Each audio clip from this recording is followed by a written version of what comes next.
عمران خان کے لیے کپتان چپل بنانے سے مشہور ہونے والے چاچا نور الدین کی دکان پر ایک بار پھر اژدھے کے چمڑے سے چپل بنانے کے الزام میں محکمہ وائلڈ لائف نے چھاپہ مار کر ایک کاریگر کو گرفتار کر کے اژدھے کی کھال سے بنے چپل تحویل میں لے لی۔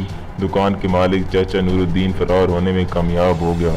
پشاور میں مشہور چپل فروش کی دکان پر ایک بار پھر محکمہ وائلڈ لائف نے چھاپہ مارا اور ایک کاریگر کو گرفتار کر کے اژدھے کی کھال سے بنے پشاوری چپل برآمد کر لیے۔ کاریگر گرفتار کر لیا گیا۔ وائلڈ لائف حکام کے مطابق اژدھے کی کھال کا استعمال محکمہ وائلڈ لائف ایکٹ کی خلاف ورزی ہے۔ محکمہ وائلڈ لائف کے ڈی ای او عبدالحلیم خان گاہ کے روپ میں نمک منڈی میں چاچا نور الدین کی دکان پر گئے، جس کے بعد وائلڈ اہلکاروں نے مقامی پولیس کے ساتھ مل کر چھاپہ مارا۔ اس سے پہلے بھی ہرن کی کھال کی چپل بنانے کے الزام میں چاچا نور الدین کی دکان پر چھاپہ پڑ چکا ہے۔